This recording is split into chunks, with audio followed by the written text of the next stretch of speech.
All right. Good evening, ladies and gentlemen. Welcome back to another Saturday Sci-Fi Shadow Chat.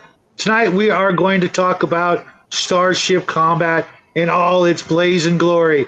To my left, right, whatever, top next to me, we got Rick from 20 millimeter RPG. Down at the bottom, for those of you who don't know, that's my son. How do you pronounce your weird ass name there, buddy? El restauracionista. Okay. And next to him is Chimerian. How the hell are you tonight, guys? I'm doing all right. Sweet. So right off the bat, we're going to talk about like our favorite single scene of sci-fi combat on the big screen. Give you a minute to think about it. I already got mine. I know what it is. There's a lot to choose from, but there's not a lot to choose from. You know what I mean? It's like each show or movie has like one really good scene. God.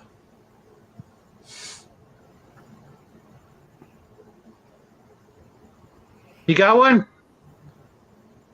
I know Yes. Rick does, right? Yeah, I got one. Yeah. Okay, tell us about it. Or? Okay. Well, one of them was actually from Star Trek, the Wrath of Khan, when they're fighting Nebula. I think that was one of the coolest, like, sci-fi things that came up as, like, in anybody's, movies, because they kind of related, like, yeah, this is like 3D chess and everything, and Khan doesn't think that way. We're outsmarting him, kind of idea. But just the way that the lasers cut into everything, and it just like it was just so cool. It was just like people were being blasted out into Nebula, and it was just like it was nasty. It was just how the lasers just ate into the hull and stuff like that. When you rewatch that, it was really cool, especially for the time, you know. Fascinating. But that was one of my favorites. Great. Kai, how about you? I'm going to go with the Storming of New Caprica, season 3 of Battlestar Galactica Reimagined, which has from every point from the decoy drones being launched by the Raptors to the Galactica jumping into an atmosphere, launching fighters, and then teleporting at the very last second before impacting the ground. And then the next phase where it was in space, where it was damaged horribly from the emergency jump, and they're fighting for control, to get control back of the ship, which is always amazing watching damage control happen on that series. And then watch, as it's all, the music's all playing just right, and the impending doom of all the base stars closing in on her, and then watching Pegasus come fucking in there and just blasting the whole way in and just having its final death ride. It's a great scene. I'm going to comment on yours, Kai, real quick, because I almost went with there was this one scene, I forget, it was in Galactica, where one of the Vipers does this freaking just like 360 flip turn thingy. I don't know what you call it. You know what I'm talking about, right? Well, I do it. Yeah, I do. And apparently there's some like real planes now that can do that shit. I know. Well, if my camera was working, I'd show you that I have like several models of like various Galactica models, in the background. So yeah, there's a reason why I love that particular sequence. So yes. And when I saw it in real life, I'm just like, oh man! And now my boy wants to join the Air Force. Shit, howdy. Yes. Okay, sport. No, Finish.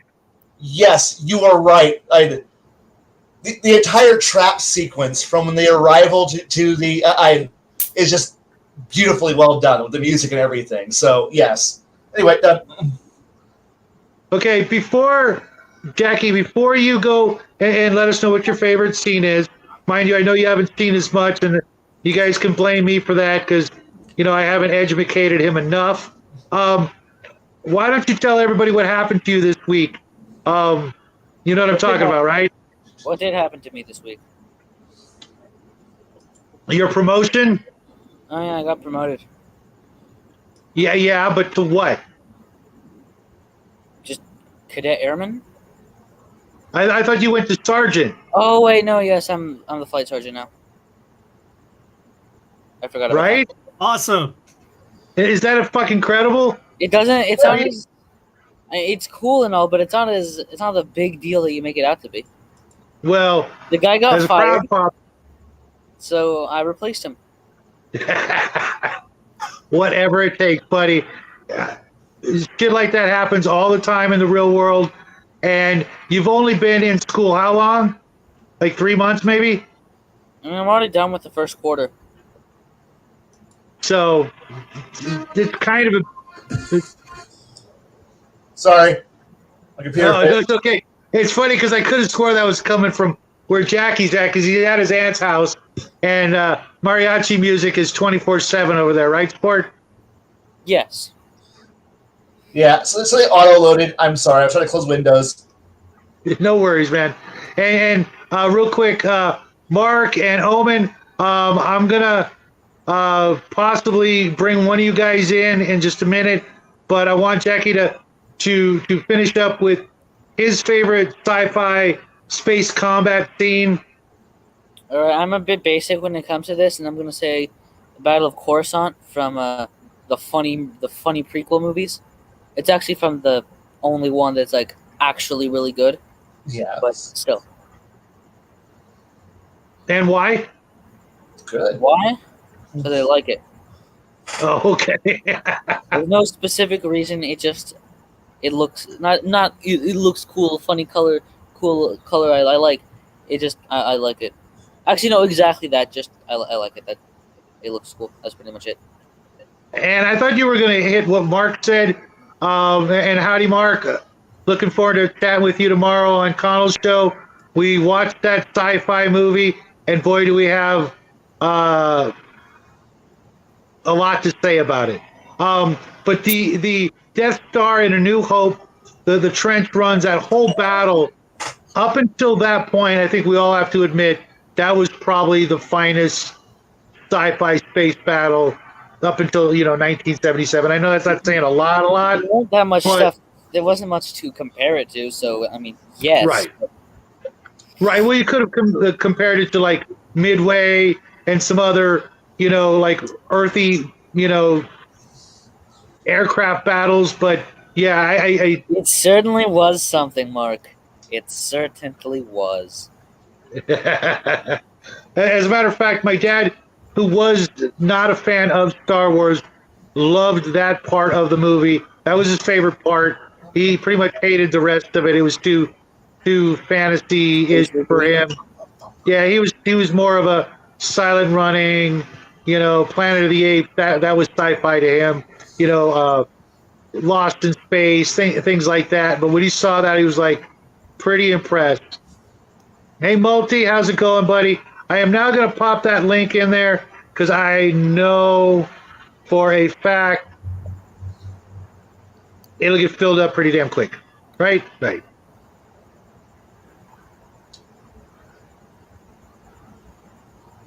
Oh, well, I definitely agree with the SDF one and the Rogue Zentradi elements going up against the entire Zentradi fleet. Yeah, that was a really good, well done sequence. I like that one.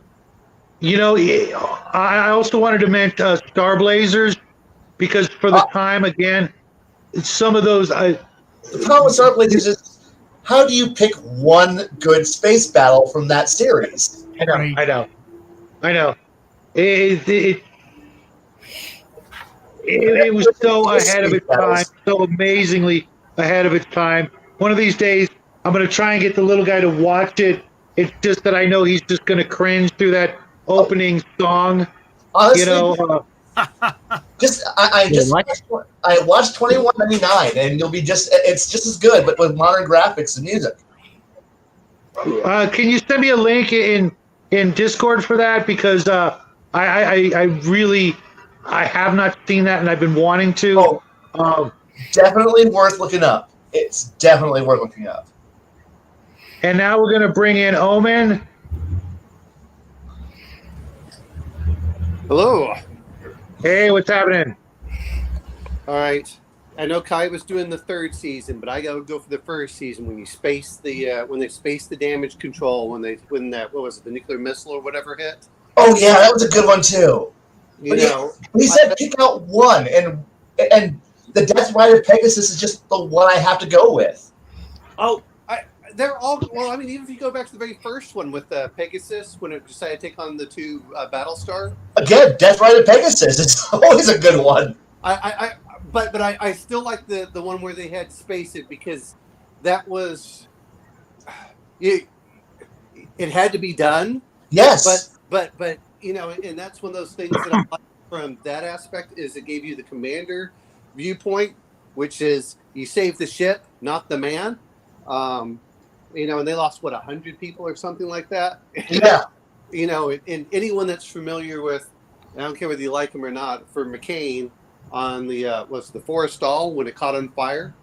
You know, and the heroic aspect that the damage control did, and then the bomb went off, and they had no damage control on the aircraft carrier, and so you had untrained sailors trying to fight the fire. I mean, I like that level of desperation for that, and I mean they survived. I mean, you don't want to see a ship go down. Yeah. But I'm going to miss another one. I mean, there's so many great ones. Let's not forget Babylon 5 when Sinclair, Sheridan, when Sheridan destroyed the Minbari ship, which they never forgave him for. Yes. Yes.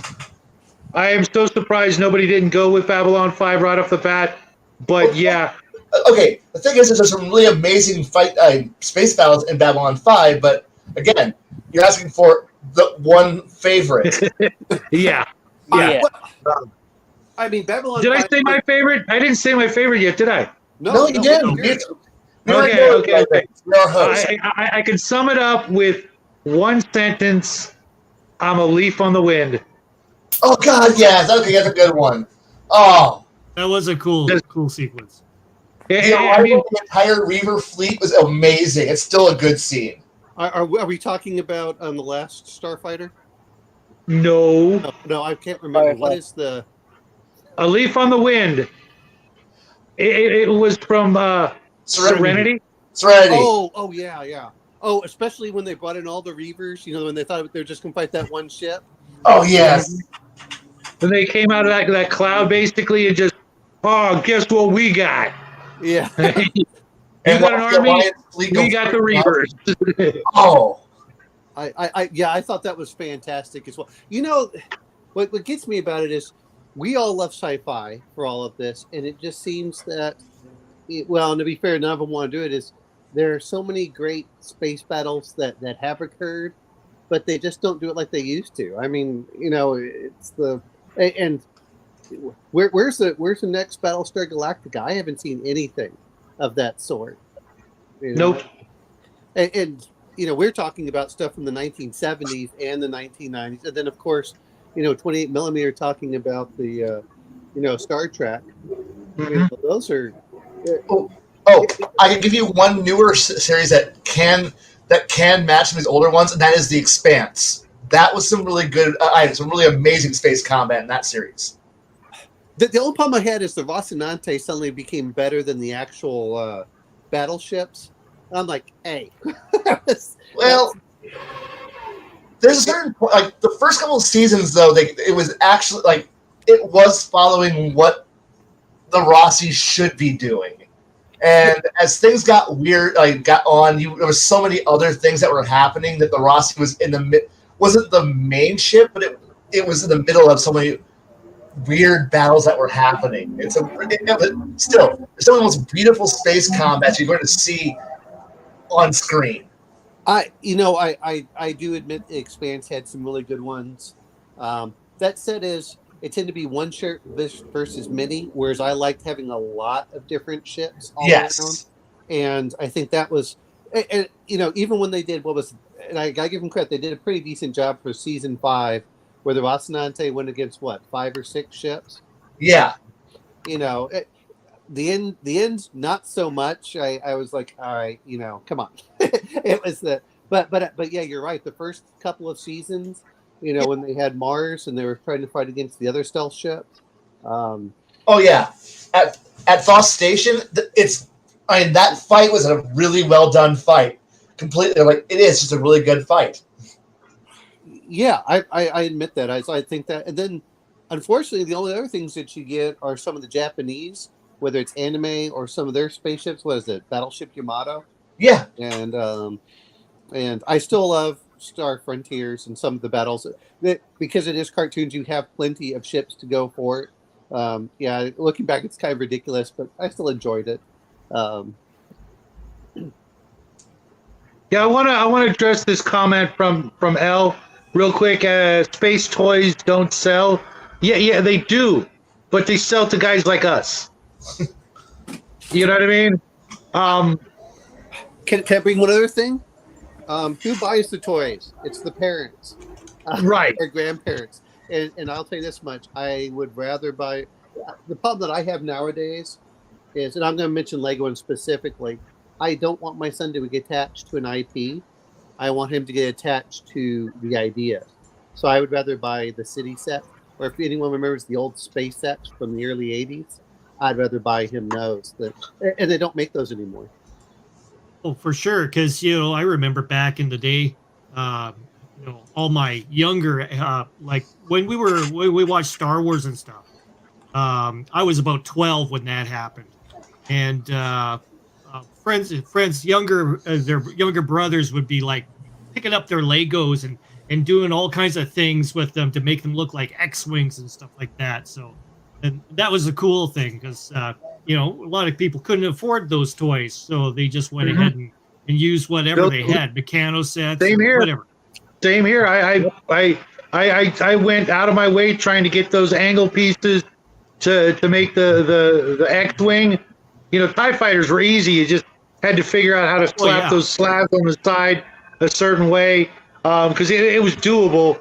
But the little guy, he has pretty much every single Lego he ever had as a kid. We still have. We kept the boxes. We kept the instructions. Why don't you tell them about your favorites?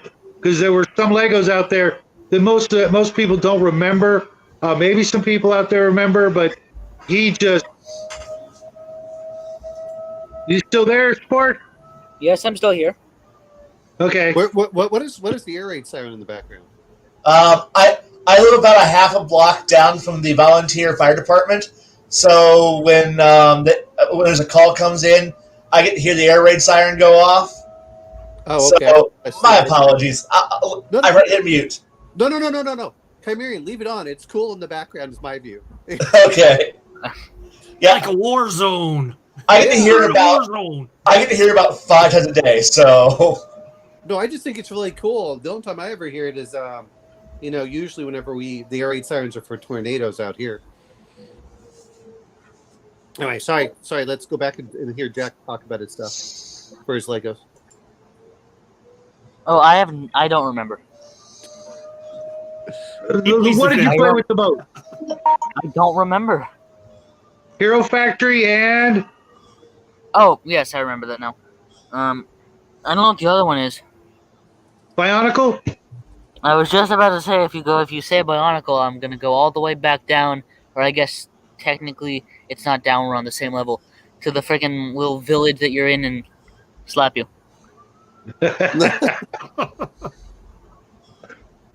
Bring it. I'd like to see that. It would take you an hour and a half to get here. Double that. Yeah, and by then the show would be over. Don't worry, Connell. I'll bring you in a minute. DM James wanted to be in, and John Cherry wanted to be in, but I don't know what happened. Maybe they're in the chat just listening, or had something else to do. Real quick, the next question, I know it's kind of a dumb one, but was there any sci-fi battles on the big or little screen that you kind of hated? Oh God, there are too many. Really? Okay. Ooh. Well, a lot of Star Trek stuff bugs the hell out of me. And then God. sometimes even the stuff that I say I like, I look at and like that's just not really because you Hollywood it up. To be fair, I'm not trying to knock it, but I'm trying to think of some of the ones because some of them I still enjoy even though they're bad. I mean, Mhm. The Last Starfighter has I still enjoy those. I still at some point I'm going to have to watch what is it, Battle Beyond the Stars. Because Oh, please don't. Yeah, that was terrible. God. Well, there are what I call, how do I want to call it? Guilty indulgences. Yeah, they are guilty indulgences. Anyway, As somebody who's watched too many of those, yes. Scene where Robert Vaughn is like sitting back and he's like looking, and then he looks, and then he looks back. And that's his whole combat scene. Is you're just seeing his eyes switching back and forth, and his ship is apparently doing all kinds of stuff. It was just like, kill me.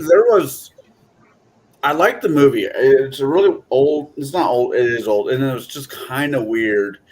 But I hate the spaceships in it and the weird little battles they had. And what was Buckaroo Banzai. And the spaceships were kind of cool looking, but the whole I just thought the fighting scene that they had, the ship, the big ship against the little ship, did not need it. It was not needed in that movie.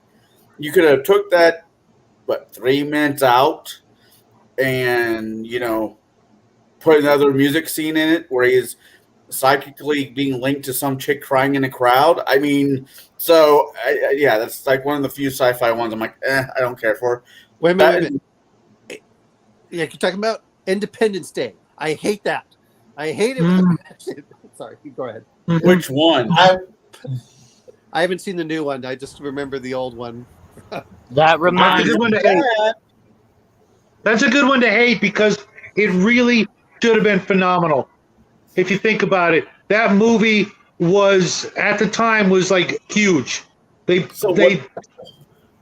dumped a mint worth of money into it, and that sucked. Not the movie, okay. but look at the Earth.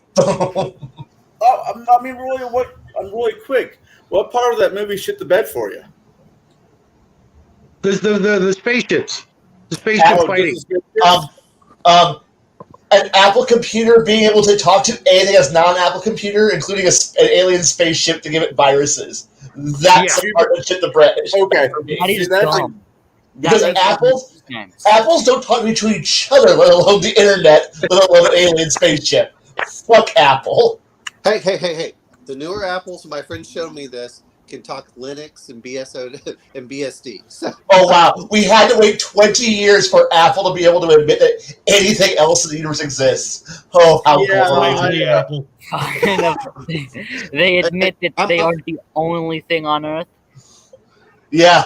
You know why the Apple. iPad, so I can't say anything necessarily bad. Windows has its own issues. I know, but The only good thing about Apple is that one time these two guys gave us a free Apple device just on the street when we were leaving Target. okay, that's cool. Ish.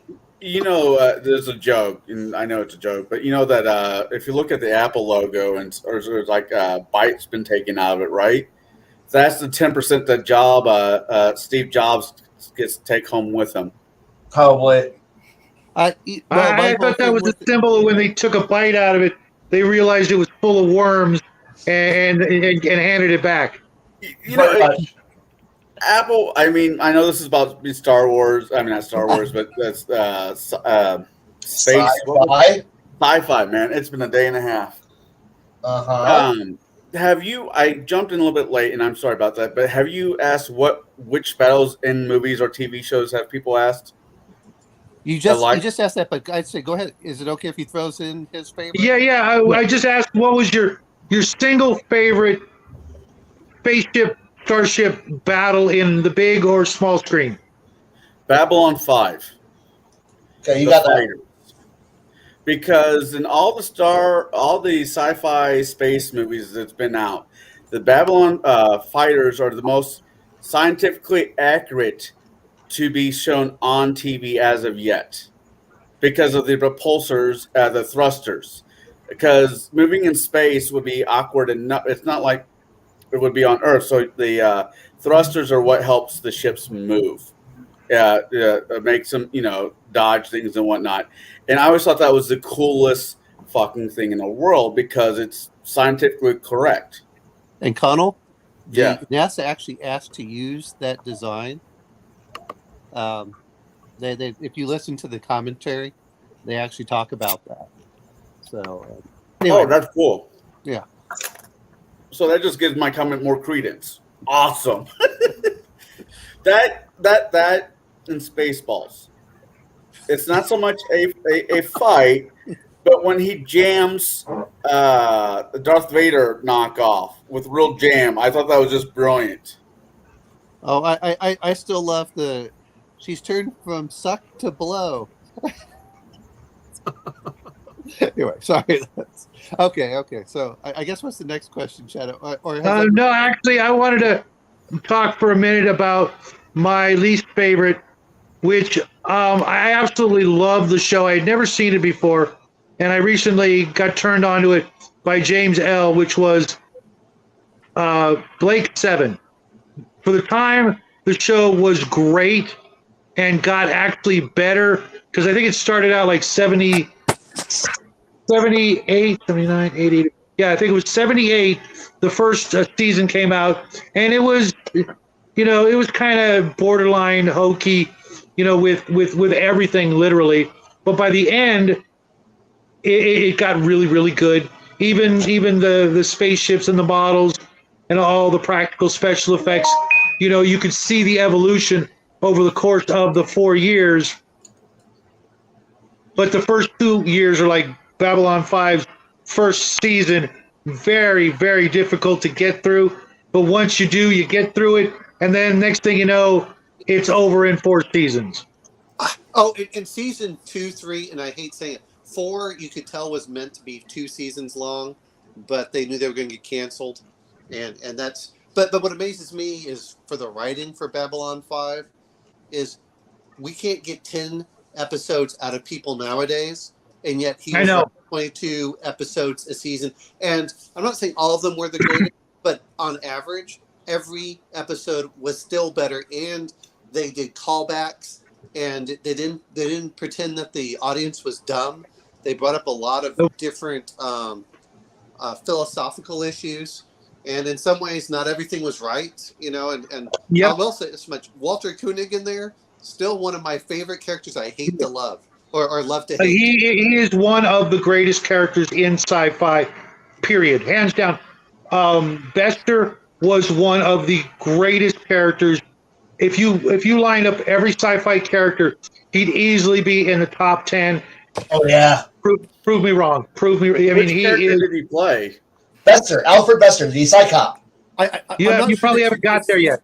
Where he gives the great catchphrase from the prisoner of "be seeing you," and then giving you the hand symbol from it, and then walking off, or other phrases like "I assume my usual room is waiting for me in the brig," or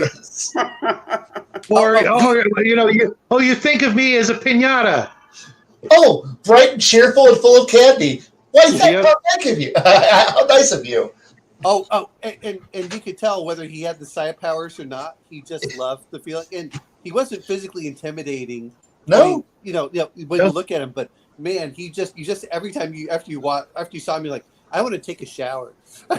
Yes. As a matter of fact, I got to meet him and get his autograph because he actually wrote a comic book. Yeah, I believe it. Called Raver, I think it was, and it was kind of crappy. I'm not going to lie. But, I got to meet him, got his autograph, and it's on the front cover of the comic book, not inside. Like most people, they assume you want them to autograph it on the inside. I'm like, nah, same thing when I met Claremont and, what's his name? J. Michael Straczynski. I always have these guys autograph on the front cover with an Analyt pen, so it's bright and silver and shiny. and obviously, it destroys the value of the comic book. But I'm not doing it for resale. I'm doing it because memories, etc. And Jackie and Connell, trust me when I say this. Plugging through season 1 to get to the later seasons of Babylon 5 and Bester and some of the other things that are just out of this world are so worth the journey. Oh, yeah. Did any of you remember that episode of Drew Carey? No, I didn't watch that No, show. okay. I forget who the guy's name was. The tall, skinny guy, had reddish hair, but maybe it was just brown. No. You're talking about Penn and Teller. No, he's talking about. No. He's talking about Drew Carey show. The actor he's talking about was also on Whose Line Is It? Yes. Oh, yeah, I know him. And from, yes, you're right. But his character, there was an episode where he would come over. He was over at Drew Carey's house, and he kicked everybody out of the house, locked the doors and windows, and they asked him, why he has to do that when he watches Babylon 5.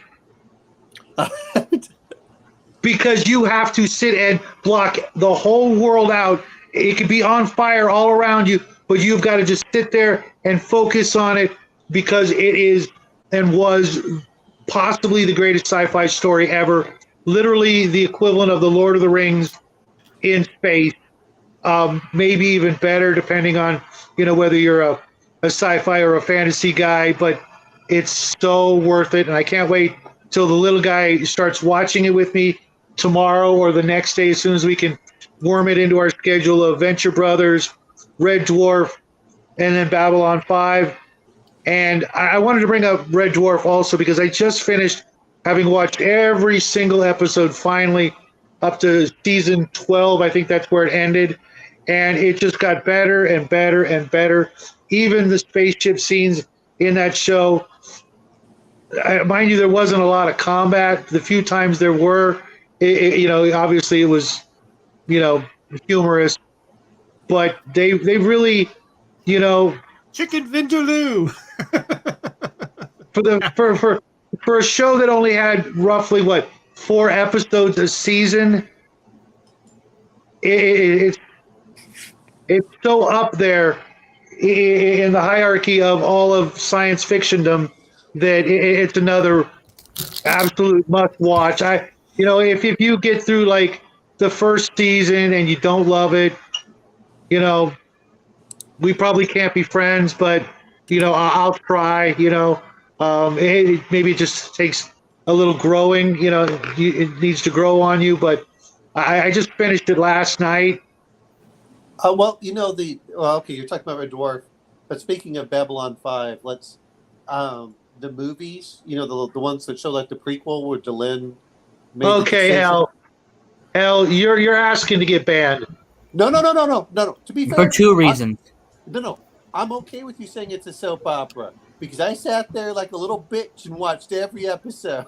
So Right, but comparing it to anything ever on Telemundo is where I got to draw the line, man. Hey, shut up. Silence. I was going to jump in here really quick. Yeah, when it comes to TV shows, I've noticed they've gone maybe it's on a stream TV shows. I don't know if it's on regular TV, but the 10-episode nonsense really has to quit. It annoys the living hell out of me. And this has nothing to do with sci-fi, but it's one of my favorite shows that was on until roughly about 3 years ago was Arrow, the Green Arrow TV show. And all but the last two seasons were 23 episodes per season. And then all of a sudden they just changed it to 2 episodes in a season, and that was it. Same with the Flash show that was made by the same people, and in the same cinematic universe or whatever. Every episode was 30 minutes, and then all of a sudden the last 23 episodes, and then the last season is 5. I honestly, again comes down to I think that they just don't have the writers like they used to. Yeah. No. I mean, I think that honestly, when they had the writers' strike, what was it, 2009 or whatever it was?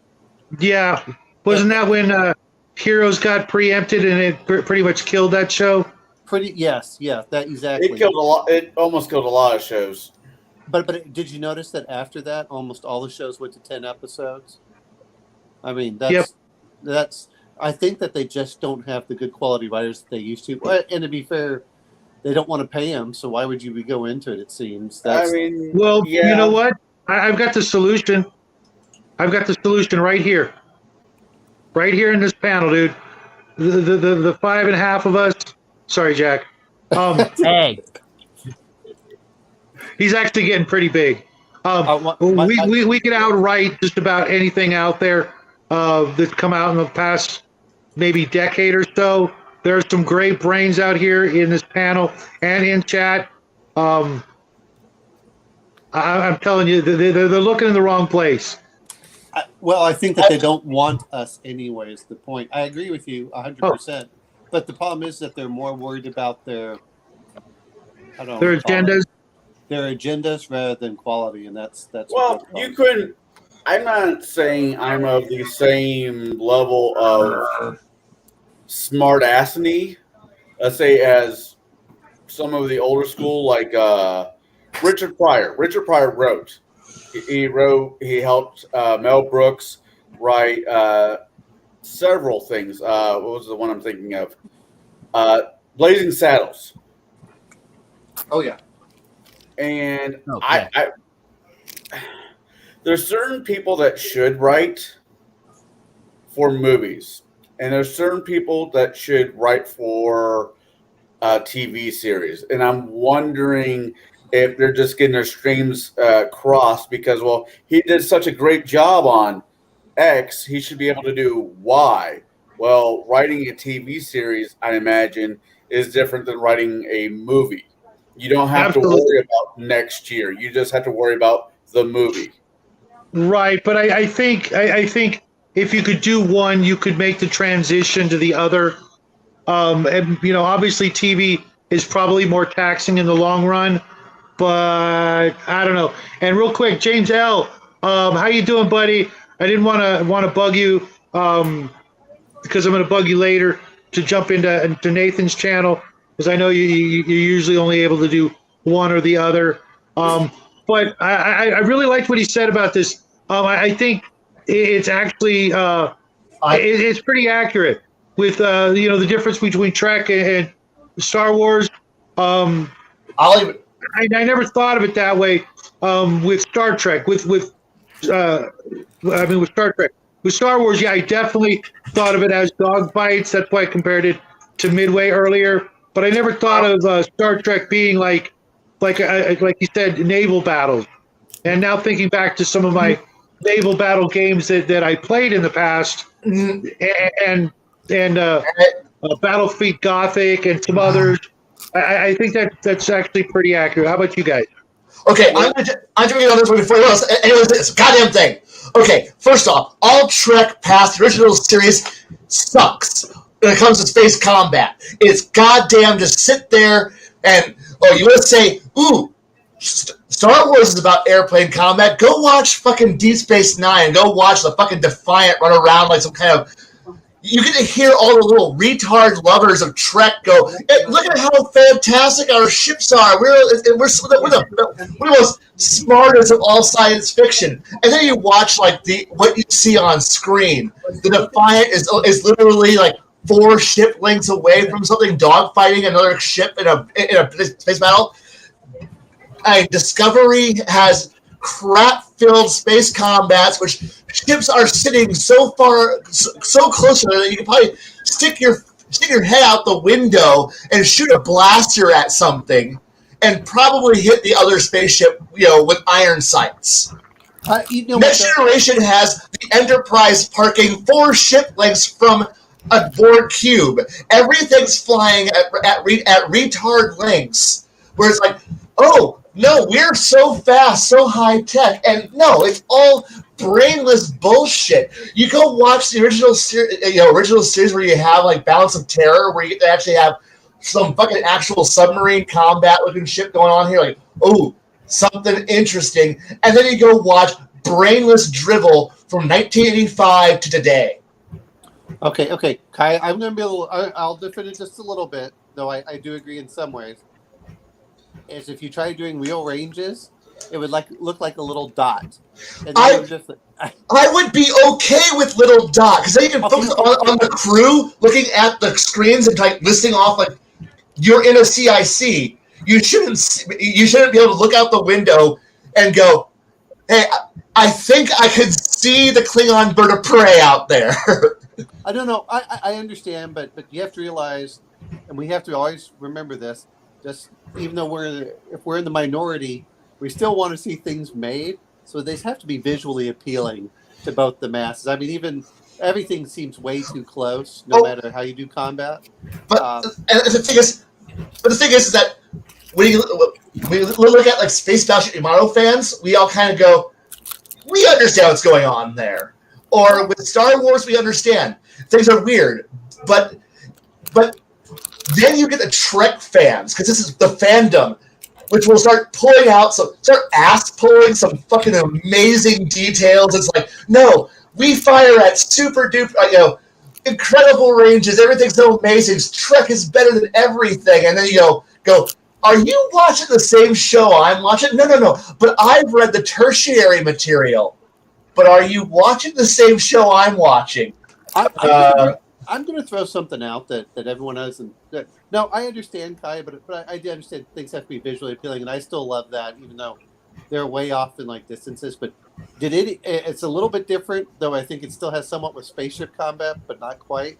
I still enjoyed the Dune movie, watching them as they were attacking the Atreides on the ground with the view, and you watch them going through the shields and then exploding. That was cool. That was a really good scene. Yeah. So anyway, sorry, I just want to derail it just a little bit.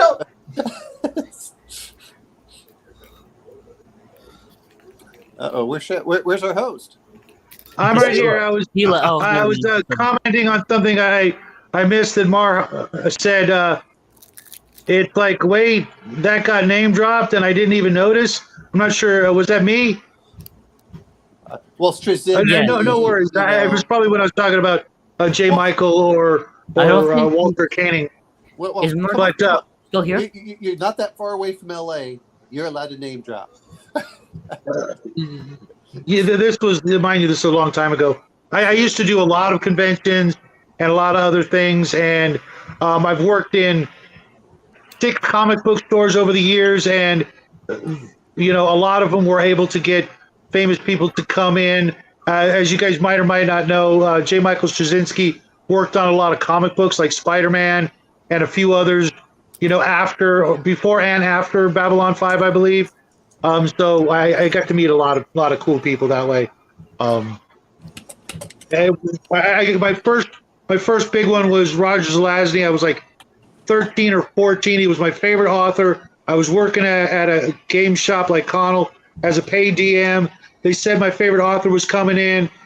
I made sure to be there that day, all day, hung out, waited in line, let people cut in front of me, and I had a line because I heard Roger talking how his ride to pick him up was going to be late, and so I kept being last in line so that when everybody else got their autographs and, toddled the fuck off, it was just me and him talking for a while, and we managed to stay in contact afterwards, and he was it was a great guy. So from that point on, I learned to not only try to be last in line at an autograph signing because you get more time, but to get those autographs because you get to meet these people.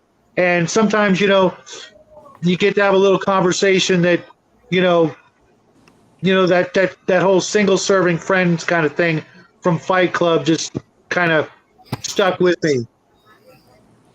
I'm going to mention one thing that always bugged me was Mech Warrior, because if we're going to talk a little bit about, and I know we're talking about Starship combat, but I think that it's sci-fi combat.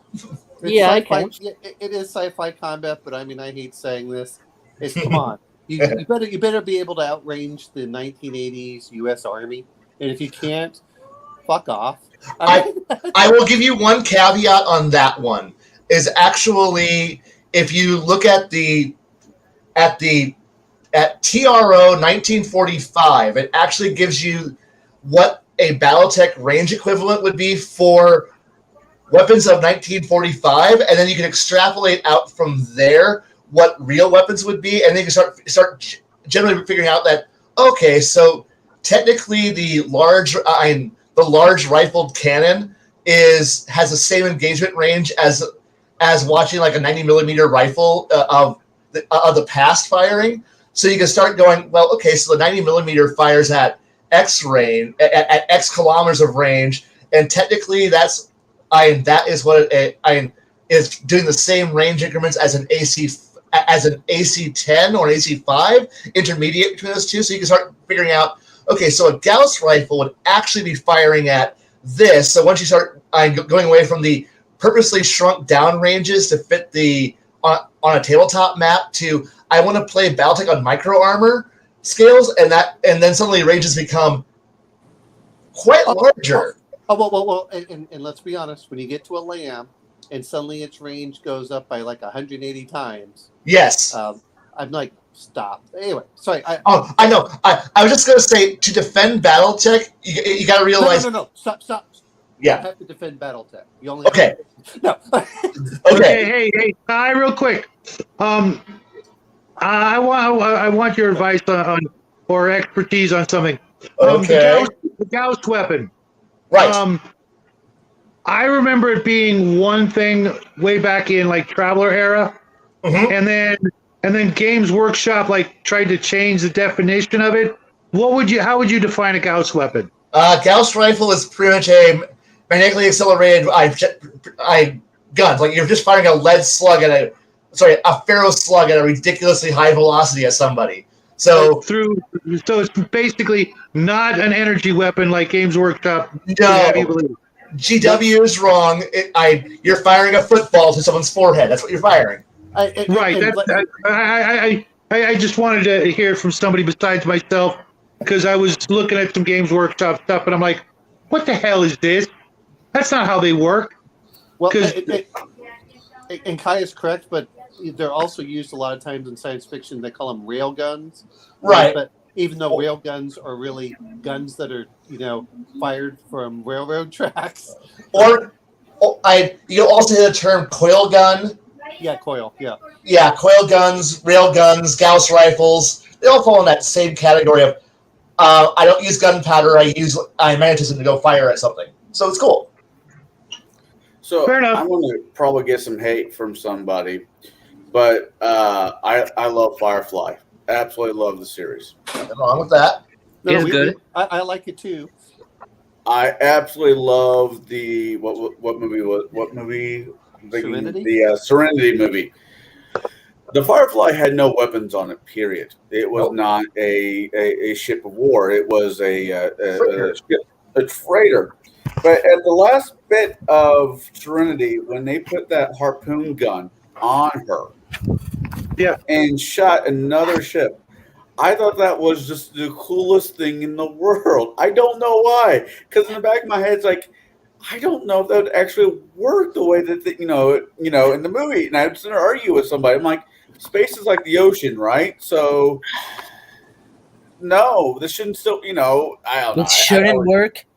But I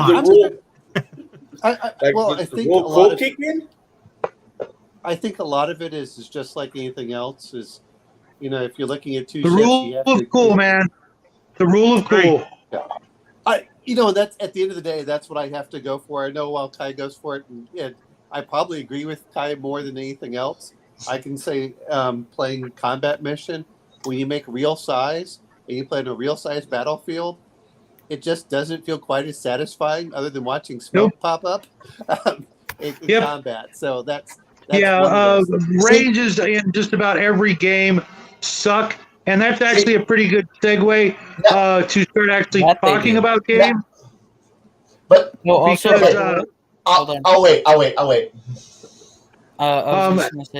was just gonna say that I have to leave because family.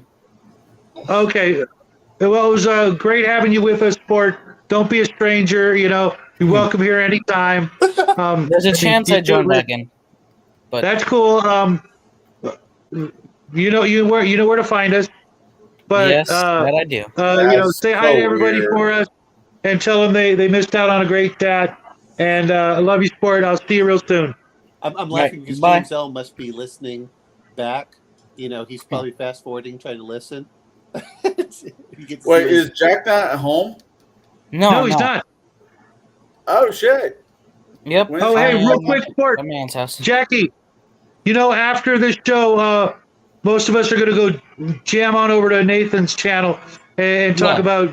about, paranormal stuff until, the wee hours. So don't forget, expect to see you over there. You too, James L. But I'm also going to throw in the link. So if James wants to join us, because I haven't gotten to see him in forever, and I was kind of being selfish, wanting to save him for the Nathan Allen show. But if you want to jump in with us, you are, of course, always welcome. And forgive my selfishness, because I know you get tired, and you're on the other side of the planet, and defying gravity the way you have to on a daily basis has got to get taxing, to say the least. Yes, We've got Rosalie is definitely not watching this at this current moment. Well, James L must be. He has either monkey feet or he has those electromagnetic boots to keep him on the earth. Yeah. Something like that. Anyways, bye. Take care, Jack. later, sport. Oh shit! I'm not even on camera. What the hell? Yeah, I you don't are. know. Wait, real quick, Jack. When's Yes. Jack getting back for tomorrow's show? Probably In 11. time. Okay. So definitely in time. I'm gonna be giving you so much hell over that damn movie, kid. And I will be giving you so much hell for something else. Good night. I will see you later. Okay. If we're going to talk about strange spaceships, I have to talk about one other, which is, I still love Flash Gordon and the weird looking ships that they have on their exo guns and stuff. Saved each and every one of us. Sorry. That's right. You're talking Flash Gordon, not Flesh Gordon, right? Well, Oh, I didn't know it was that kind of show. no. If we're talking about a ship like that, that'd be the Lex. Oh God. Ah, Okay, there's the worst spaceship in sci-fi right there. Want to welcome DM James to the chat. How's it going? If James L and DM James want to thumb wrestle for the next spot in the show, more than welcome to figure it out. We got one more spot, and if you guys just want to kick back in the chat and be smart asses there, I'm okay with that too. I can get out of the way if you need a spot. No, man. No. I only get to hang out with you, every so often, and I really value your experience in sci-fi, and so I made it a point to personally invite you here. I'm not going to have you. Look, L. Unless you got family stuff. Look, L. Spelljammer is trash, but it's not on. It's not animated on screen or in a video game or a tabletop war game. Spelljammer is just literally weird crap that you just say in a role playing game. I would prefer to ignore that it exists. I Spelljammer was one of those that I should have liked because it was so gonzo crazy, and I saw it in action. I went, never. So anyway, so what's our next thing I guess on here? Okay, real quick, DM James, we started off by talking about our favorite sci-fi scene in the big or small screen, and then our least favorite. And now we're going to talk about sci-fi games, and this is all, combat oriented, with spaceship versus spaceship, or spaceship versus giant robot, or spaceship versus giant alien creature. Well, spaceship combat, versus whatever. I've played a bunch of sci-fi spaceship combat games, from Starfleet Battles, Starfleet Wars, which is crap. Yeah.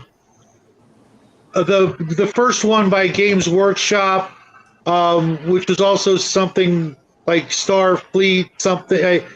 It was also crap where you rolled your dice in the box and where they landed on the hit thing on the inside of the box. It was a rule thing, and that was a dexterity thing, not a tactical thing, which was just kind of fucking lame. But I played the hell out of that. I played Games Workshop's. What the hell was that? Battlefleet Gothic. Yes, I hated that game too. Honestly, they managed to fix it with Drop Fleet Commander. It became an actually good game. By a different company, right? Right, but same rule writers who actually went, wait, this game could actually be good, so they actually made it good. I really wanted to get into that game. I actually have one of the ships for it that I used for another thing because I was trying to make my own sci-fi space combat game a long time ago, and it worked out pretty good for us, but it was mostly to be used in a role-playing game, so it wasn't as tactical as it should have been. But do any of you guys have any favorite that either role-playing or tabletop, and can you use them interchangeably? Ooh, Ooh. I've got a couple. I've got several. But I want to see what 28 millimeters says. Yeah. I got He's two. been too quiet. Well, if when it comes to like space combat in role playing games, most of that stuff, I don't really. I'm kind of like Shauner, where you take the base of the rules. Your basic rules is going to say every 100 tons of ship is going to have a turret on it. So, Right. Yeah, exactly. So we know the basics of the rules. We know it needs a certain amount of energy to power up these weapons. So you kind of adjust things, and most of it's all rule of cool when we go with it. We're not actually going and figuring out the exact details of each ship. Of course, they do have ships like that are already included in the rules, and you can just base them off of that. So most of when you're seeing, like in my game with a traveler ship, some big giant cruiser or something like that. The Kazanti High Lightning, things like that. Yeah, or something like that. A lot of that stuff, or something that I've entirely made up off the spur of the moment. I'm just going off of how many turrets it would have. We're gonna have a spinal mount. I would include that or stuff. I'm not really there to make a whole bunch of technical kind of layouts about everything. That stuff, it's not that important. The thing is the rule of cool of the whole thing. There's describing this big ass battleship coming this way, and you're trying to lay silent. Go stay in a silent. No broadcasting anything. We're like, oh my God, this thing is coming closer and closer. You just describe things like that. And most of the players don't really care about all the, finesse about all the little tiny rules and finicky stuff. They just care about the rule. I tend to agree when it comes to role playing. I tend to agree. Most role players, aren't into it, but I've had the luxury of having some that were very into it, and we managed to. I like every one of my role-playing games to end in a very large, epic battle of some sort. Not just maybe it is culminating in a boss fight with the players, but I like the background or backdrop to be some sort of, epic war going on. Rick, you do play a lot of board games. Do you play any like war games or, tactical? Most of what I've been playing lately is just the BattleTech, and I'm usually doing skirmishes with other guys, doing the Alpha Strike kind of stuff, just to make it faster. Right? Was that a sign of approval? No. Yes, because I have fallen in love with Alpha Strike because I can actually get a company battle done in a day. There you go. Yeah, exactly. And that's the thing, you know, if you want to bog down like for example your role playing game on that, sure you can bog it down or you can make it quick and fast and furious and you'll not worry about a lot of the essential like all those rules and stuff. But you know when it comes to like the little ships and stuff like that, yeah, you can get finicky and make the details at least make it consistent all the way through the game. Like don't change it up that oh now it can go faster or whatever. You know you want to remain consistent in all your ships and stuff. The way you describe them, keep them that way. But other games that I've played, you know, that are like board games and stuff, most of them are like I have that one up here. It's called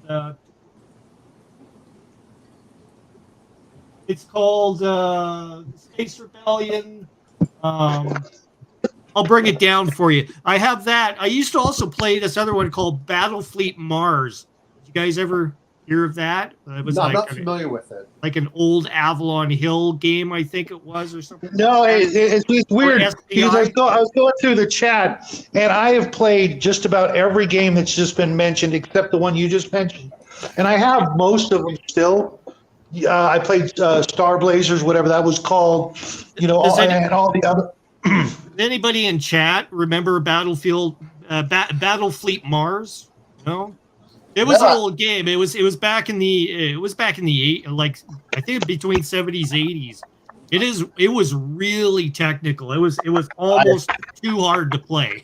I feel bad. I missed a space sci-fi game. Yeah. So I had troubles with I think it was either Silent Death or what was the other one that was like that.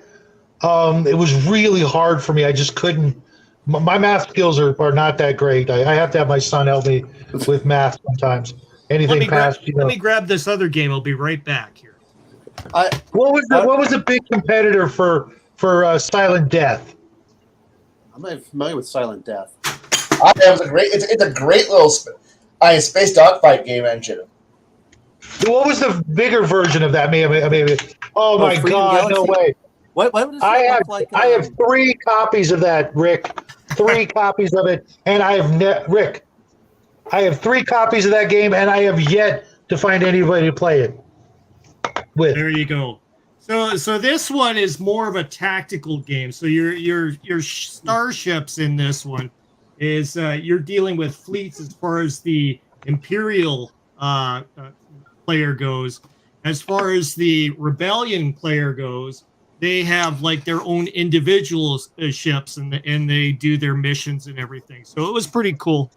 What game? Oh, this is Freedom in the Galaxy, the Star Rebellions. How fun is it? Let's see. Well, if you got the thing is, you need a player that knows how to play each side.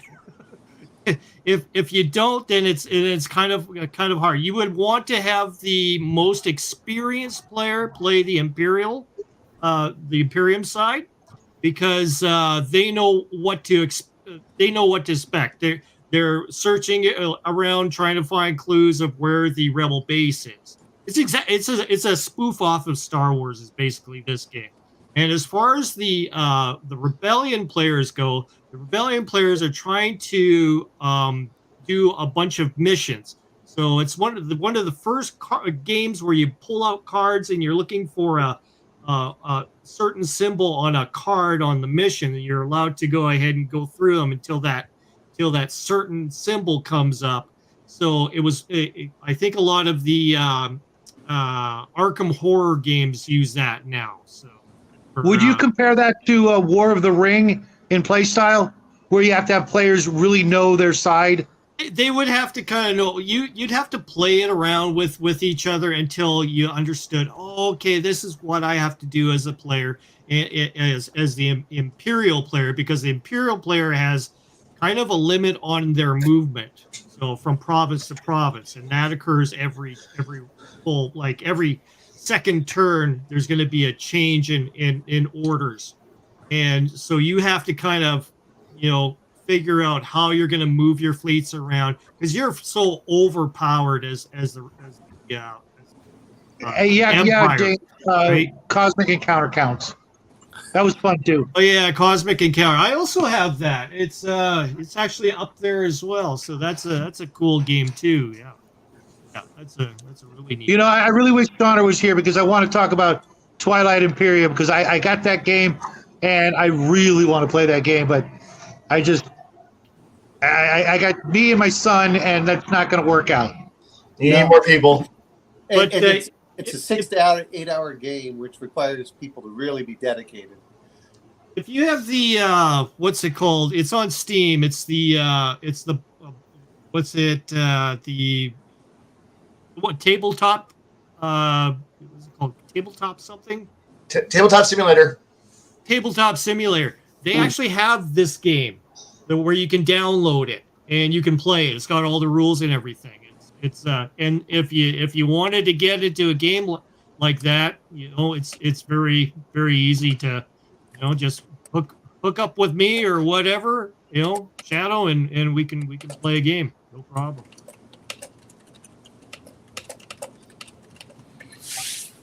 So for tabletop, I've been playing the hell out of the old Starfleet game. Who's joining in? Starfleet and tabletop? Shit. Wow. There's some feedback there. Okay. Wow. Chimerian, let's hear what's one you like while we're... Honestly, I'm torn between, because I know Renegade Legion was already mentioned in chat, and that one and its half mutant spawns of the original Battle Space for BattleTech and Crimson Skies, which are both the mutant children of Renegade Legion, existed. Oh, Prefect is an amazing game. Renegade Legion is what BattleTech should have been. It should have been. Yeah, and I understand why they did it. No, go talk about Renegade Legion because that was what I was going to talk about. No, I'm going to skip Renegade Legion because I can't find anyone to play Renegade Legion in my area. Loved. Not the aerospace version. Not Interceptor. I didn't like Interceptor. Leviathan, yes. Leviathan was awesome. I to this day the ship identification manual has been in my travel bag at all times, and I got yelled at for designing which ship did I end up being bored in designing in BattleTech just to know. I want to. Wow. I don't know what's going on. Shadow was doing great. I know. His Mac blew up. Yeah, the Invictus, which if I can find somebody who... Are there two speakers going on? That's all I can think of. I don't know what's... I don't know. No. Renegade Legion I loved. Well, Leviathan. And I wanted to get the main book because it was on sale when I was in Germany. Mm-hmm. The one that was ground combat. Yes, Centurion. Yeah, I never got Centurion. I tried getting all the others, and I even got the RPG. I actually kind of liked the aliens in there. Yeah. So I thought it was a great looking game. I really wish that it had done better. But by the time I discovered it, they were already cutting the prices and getting rid of it. I know. Yeah. But I was like, I know everyone else is kind of I heard several people going with I want a simple game, and I'm like, but I kind of like Starfire, which is both simple and impossibly complex at the same time. Its space combat is so brainless. It's so insanely fast, but then you got to realize that you're also playing it on not a squadron level of combat, but you're playing task forces, and then you're working on multiple star system levels of combat or empire levels of combat, and then you're kind of going, this is kind of daunting and insane at the same time. But the space combat is quick. Yeah, it's insanely fast. Ships die way too quick. And until fighters or missiles become insanely everywhere. And at that point, you might as well just switch over to Saganami Island Tactical Simulator, also known as Honor Harrington, the board game. BattleTech. The problem with BattleTech is I think it was stuck in whatever it was there, and Renegade Legion to me was it solved so much of the for the space aspect. I like the drop ships, I like the jump ships. But I mean the whole thing. When you look at it, as I thought, this is a great game that was a little bit easier than Avalon Hill. I like the fact you could create, because I always love anything where you can create your own ship. Yeah, but. Yeah. I like the tactical aspect they went in there when, if you want to jump further, it send out a signature, so it forced them to do these little tiny jumps so they can't get detected. Right. I just the whole thing. I thought it was a great idea. I like the rules for. I never played Centurion. A number of years ago on the forums for BattleTech, we were goofing around with, and we actually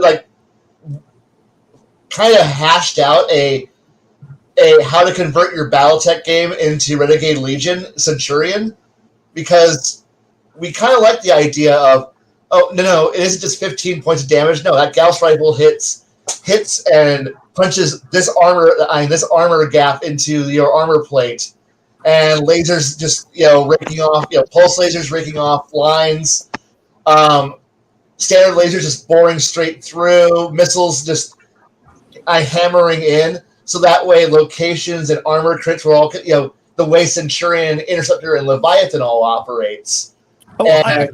Because that was so much better than, here's your hit point total, here's your stat location, you have 5 points of center hull, you have 8 points of this, and as you take damage, whoop-de-doo. I kind of liked the idea of, oh crap, I have a horrible pit where that shell punched in, and then hammerheaded out and windowing armor, having parts fall off your plane, your tank, or your spaceship because oops, shit happens. Well, it becomes more tactical too with types of weapons too. So you're like, okay, I need to drill in here because I've dug this pit in. Now I can have that one shell that goes straight through. I can get them if I hit right. It's cool. The spinal mounts were awesome. The other part I liked was, like you were talking about, is when you have the gun batteries on the side. I can't remember everything. Remember, it's been like 30 years. But I love the fact that one would just take off lines of armor, whereas when you had like the fighters, they could pick out a small point. And it made everything a lot better. And I do like that they had long distances, so it made the missiles take forever to get there. Oh, yeah. I did like that. The other part, speaking a little bit of, and I'm going to, because I haven't really read the Imperium version of Traveler. The Traveler 2300 AD, I like on the way that they deal with missiles and laser weapons and stuff, which is they're like, if you're outside the gravity well, missiles are worthless. And so is artillery. But when you're in it, they can't just like move faster than the speed of light, and all of a sudden everything starts becoming differently. I love those. I will say this much: I still love Nighthawks from Star Frontiers. That's a good one. That's a really good one. It's nice and simple. Trillion Credit Squadron was a lot of fun. I wish I would. There's so many games I wish I would have never gotten rid of. So I was telling DM James, don't ever sell anything unless you absolutely know for a fact you'll never play it or never want to read it again, because I've probably made that mistake more times than anybody I could think of, and it's just not worth it. Just make the space, get some plastic tubs, box them away, because one of these days you may have hated the game back then, but trust me, you'll come around, or something will make you want to just reread it. And you'll be like, crap. Now if I wanted it, it's $250. And, I guess I'm out. It's funny about getting rid of things, especially in gaming. This just gaming, including, this is not just sci-fi, but, fantasy and figs and whatnot. I have the Colossal Red Dragon that came out in the early 2000s. And I had 3. I had 2 at one point, and I was jokingly said, "Well, I'm going to make bookends out of them because they're big ass red dragons," and I thought it'd be kind of cool. Well, my daughter needed diapers more than I needed another fig, so I sold my magic cards and my colossal red dragon, the extra one I had, because I was at least going to keep one, right?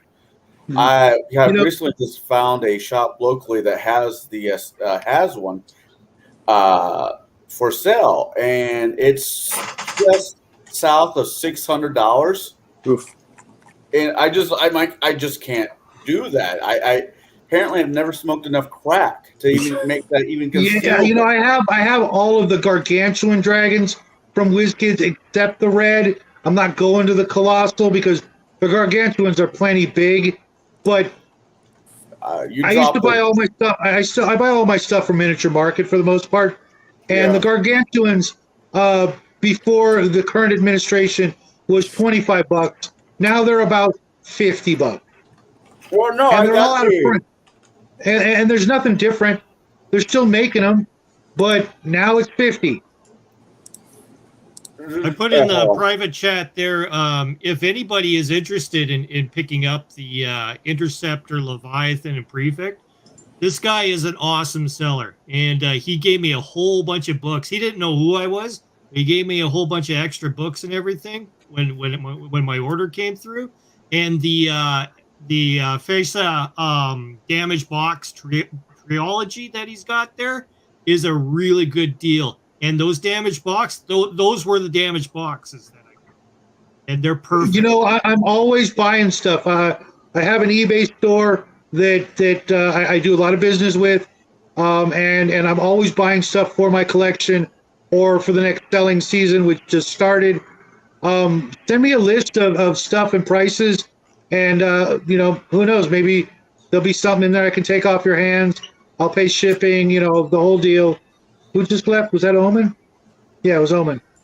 Like I said, because I'm always buying stuff, even though I don't have room for it, because right now I'm getting ready to off a bunch of stuff. I got a bunch of Pathfinder 2 stuff I'm selling brand new, a bunch of Starfinder stuff, a bunch of Kill Team stuff that I'm never going to use. And so I'm making space because I got 3 Kickstarters. Shadows of Brimstone, the whole Kickstarter.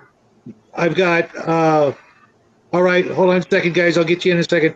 I've got Zombicide on Dead or Alive. I've got Next Level Miniatures Kickstarter coming in. And I'm still waiting on a Kickstarter from Cthulhu Wars, all of which have been dicking me for like 3 years. So be careful with your Kickstarters.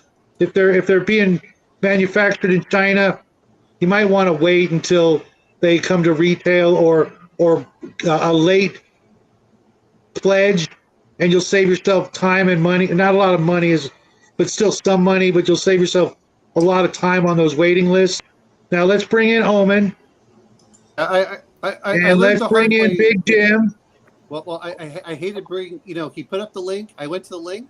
I said, okay, let me close this. And then it closed everything. I'm like, Yeah, sorry about the snafu a minute ago. But my fingers aren't really that big, but my screen is really tiny. So if I touch something the wrong way, it does stuff. And I finally figured out how to get rid of that damn echo. James, great to see you. I hope you're going to stick around for Nathan's show, because at the 2-hour mark, I'm shutting this one down to go hang out with Nathan. You guys are all welcome to come over to his show, because I said so, and you can just suck it up. If you guys are into paranormal, ghosts, ghoulies, Bigfoot, aliens, that's what we're doing tonight. Oh, so what's up, James? He's always got something new going on. Like the paranormal follows that guy around, basically. So yeah, like I'll be there. Have you seen his new goggle videos? Yeah. I mean, dude, I want him just for that cheaper than effect. acid, right? I gotta be, and no permanent lasting effects. That's right. You can actually take them off. Yeah, you can't say that about the PCP. I mean LSD. Oh, because that's what it is. LSD stopped being LSD back in the 70s, and they just made PCP and sold it as LSD, and people didn't know the fucking difference. Once again, before my time, and My drug of choice has always been alcohol. Poison, How I you should doing, say. Connell? Purple microdot here. Purple microdot. Purple Micronaut? Micronaut? Did you just say Micronaut? No, purple microdot. No, I know. I was just That fucking with you. It always gets onto women, intoxicants, or food somehow. Like, Yeah. I want to Nothing say wrong with any of that. I know I've said this multiple times there, James, but I just want to say thank you for the figs, the owlbear, oh, the that's all right. Irish wolfhound, and Finn Kukulin. That's all right. Yeah, I mean, I'm really into like spreading the like unusual figure manufacturers around, the ones that don't get much of a, especially in the US and like with your US channels with your like big followings and stuff. It's like more people get to find out about some of this stuff that maybe, because it's not printed or on Kickstarter or like part of a big franchise or whatever, it doesn't get noticed I'm as loving the much. 15 mils, James. I still have that last package from Essex that I want to open up on camera, but I just got to wait till the right time to do it. Yeah, well, I mean, that one wasn't even supposed to come. I mean, I thought it was lost in the post, and so I'm really glad it. Like the reason I got you the Kurasan package was because I thought the SX one was just lost in the ether, and then it turns up. So that's great. did you get your money Really back? happy about it. Nah. I've got shed loads of. Oh, did I get my money back? Yeah, I did actually. So Okay, there you go. Yeah. I don't I thought know. you said, did I want the figures? But I'm like, man, I got a lot of SX 15 mil in my house. No.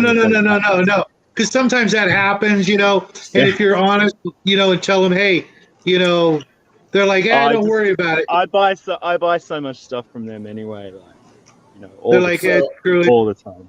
I don't know if Yeah. you caught this last night, James, but I actually went to my local game shop. I had to buy somebody a birthday present there, and I figured, well, if I had to buy this bastard something, I should buy this bastard something. And I'm in a playful mood right now, so I'll start off with this. My middle brother, really loves Jurassic Park. Mm-hmm. So I got some Raptors. Okay. And my daughter has to make a diorama for school, and I'm showing her how to do it, right? Mm. So I'm gonna give one of my brothers one of the Raptors. These are Utah. Oh, cool. Clear plastic. I'll wait till he's done. Wow, that is absolutely gorgeous, though. You know what it reminds me of? So it reminds me somewhere between a horse, a seahorse, and a dragon. Yeah, well, it's like Neptune himself made a water dragon. Yep, something like It's that. called a Ghost Dragon. It's a model kit from Archon Studios Dungeons and Lasers, and my son gets to paint this, but because it's clear plastic, there's not going to be a lot of painting involved. But it is, oh my God, it's beautiful. In real life, the camera just can't do it justice. Oh, if you could put that outside. Well, I know that the sun's down, but boy, if you can put that outside or something. Or you know what would be really cool? Is if you could drill a hole and you put an LED light in the center of it so it would glow. Yeah. Unfortunately, the base, there's this big rock on it that it's standing on, and it's going to be difficult to do that. But I still might be able to manage it. But I'm not real good with rewiring stuff. If I can't do it with a key light and just drill. Oh man, if I can't do it with a key light and just drill a hole. Well, that's pretty big. Lost. I was thinking those little tiny LEDs that you get over. You can put in Right. there. Unfortunately, the ones I have are all in like strings of 10 or 20.